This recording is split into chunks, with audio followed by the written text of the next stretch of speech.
Hello, Malty. Muffet Mummified Malts. And thank you to Denev for that malt mention. Yep, that's it. Malt mentioned. I'm Ralphie in the bothy. And this is Ralphie Review 993 Extras. Extras review, extra content.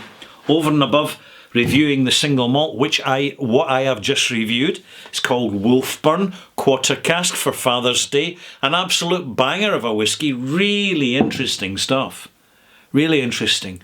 But not a lot of it around because this distillery is just getting started. But it's bottlings like this that let you see what a big personality Wolfburn has. And my goodness, Scotland needs more distilleries that are not frightened of delivering flavour.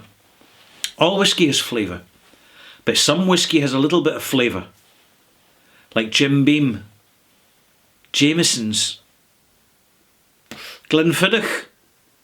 They've got a little bit of flavour.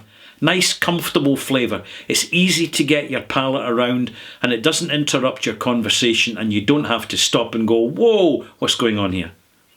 Whereas some other whiskies, less fashionable whiskies, tend to have loads of personality, loads of character, loads of sensation range, intense sensation range, and sour, bitter, and even salty in part of their signatures, like 15-year-old independent, 15-year-old single cask bottlings of Old Paltney can be very bitter, very refreshing on the palate.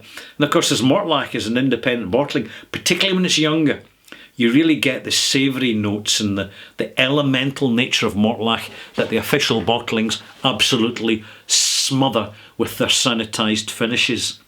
I mean, so many good casks of Mortlach really go to waste in the official bottlings. I taste them and I think, oh, please.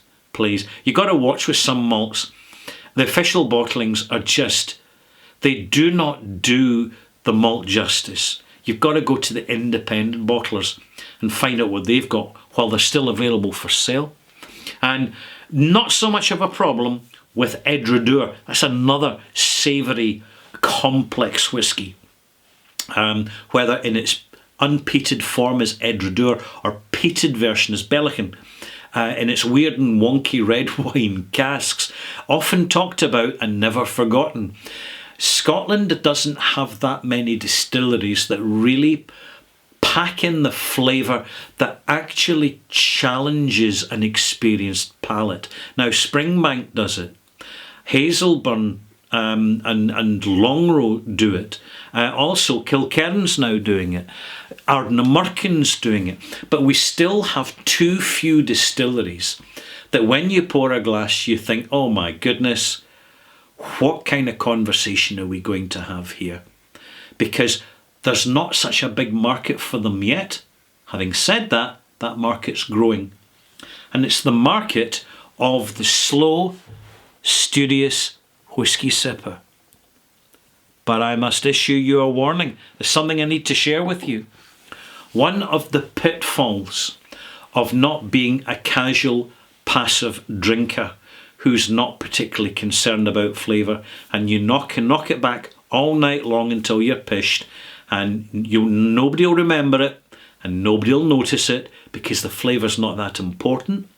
But with heavy flavoured whiskies, what you do is you're really challenging your palate. You're challenging your sense of smell. You're challenging your sense of taste.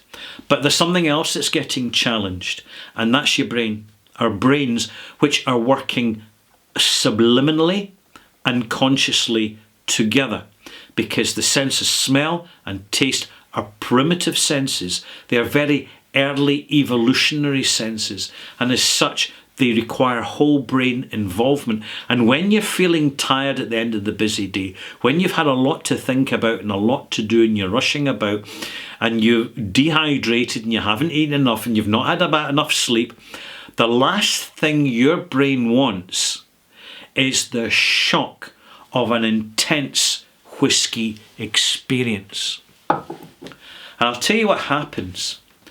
The body, the brain, if it can't cope with it, if the brain is needing time out, if it's needing refreshed, if it's just needing a holiday away from strong smells and away from strong flavours, what it'll do is it'll shut down. And what you'll find is you've poured a whiskey and you think, I've had a busy day, I'm exhausted, I never stopped for lunch, I'm back home, I've got a bit of peace and quiet, but I've got to do something in half an hour, so I've got 20 minutes to enjoy this. Right, smell. Oh, that's a bit simple.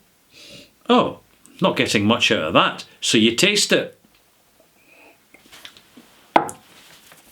It's all jumbly. It's not just jumbly. It's rough. It's confusing. It starts to burn your throat. And you think, hang about, I tasted this whiskey just last week and it was sublime. It was, in fact, angel's nectar. So what's going on here? That I've just poured a glass. I know I've had a busy day and I'm tired and all the rest of it. And it's just not happening. It's just not happening. Let me tell you, malt mates, this is not unusual. In fact, it happens all the time. The more experienced you are, the more you're going to feel the shock. And what you do, put a lid on it. Put a lid on it. If you must have alcohol, have a glass of white wine or something. Glass of red wine. Something that your senses can say, oh, this is the taste of something much more familiar and it's quality, and I'm going to sip it slowly. I'm not going to neck it. I'm not going to glug it. Glug. See, when you're tired and fatigued at the end of a busy day and you've still got more things to do and you just have a drink out of habit, that's when problems are seeded. The problem of alcohol addiction. It doesn't have to be chronic. It can be passive. This is the additional knowledge that we all need to be aware of and to learn as we become more experienced whiskey drinkers. I want to share something with you. Do you know, see, after the Boxing Day, the day after Christmas, after I've done my Whiskey for the Year review, and my next video is going to be a Happy New Year's review, and in between I've got about 2 weeks where I'm not actually presenting a whiskey review. 2 weeks. That's my holiday. That's my time out. That's where I literally will go a whole week and not a drop of alcohol. Not a drop. And if I'm really getting the urge, or the surge of the urge, what I'll do is I'll go for a glass of wine, some chilled white wine or red wine, room temperature, better quality, nicely oxygenated, and a nice slow drink. One glass, one and done. Because it's not just our liver we need to rest. It's not just our kidneys which have to process the fluids we intake. We have to give our brain a rest as well. And this never gets mentioned. This never gets talked about. And particularly for those who are absolute malt passionate people like yourself that are watching this video, because only the true enthusiasts do watch my videos.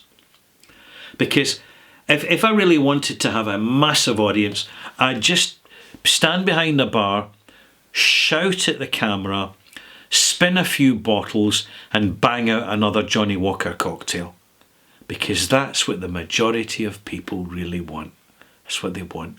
And I'd say something silly, and I'd go even bit, and I'd set up so as I smashed a glass or spilt the soda or dropped a bottle or put it up on the shelf and the glass shelf breaks and go, oh no, disaster, oh no, drama, drama, drama. You'll find plenty of channels like that out there. Although I have noticed, keep an eye on this, that alcohol-related channels are being deprioritised and some of the early ones are suddenly disappearing. Okay, I don't know if you're aware of that. Phew, a wee glass of water. Thirsty work, all this whiskey commentary.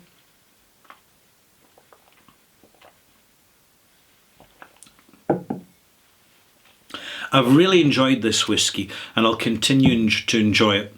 But the best time to enjoy it is when I've had an easy day, I've maybe gone for a walk and had some fresh air, and I've had a light meal where I've not overeaten of spicy, intense foods. So in other words, I've used the day to prepare myself to be enjoying this whisky, which I've paid a premium for, and therefore I want to make the most of it. And this is one of the useful things about heavily flavoured whiskies, like this Wolfburn, is that there's an aversion to rushing it.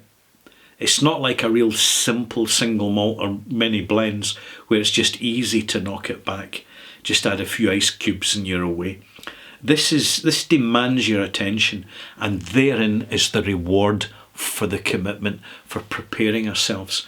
But importantly, part of preparing ourselves is preparing to take time out, not just to rest our liver, not just to rest our palate, but actually to give our brain a rest of having to process the complexity of these very complicated tastes and smells that we're growing increasingly fond of over time as we get to know whisky better.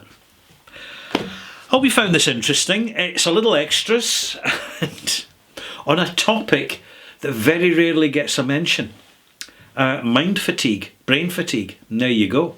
It's real. It's not your imagination. You've probably experienced it, and now you know more about it. Time for me to go, malt mates. See you soon. Bye-bye.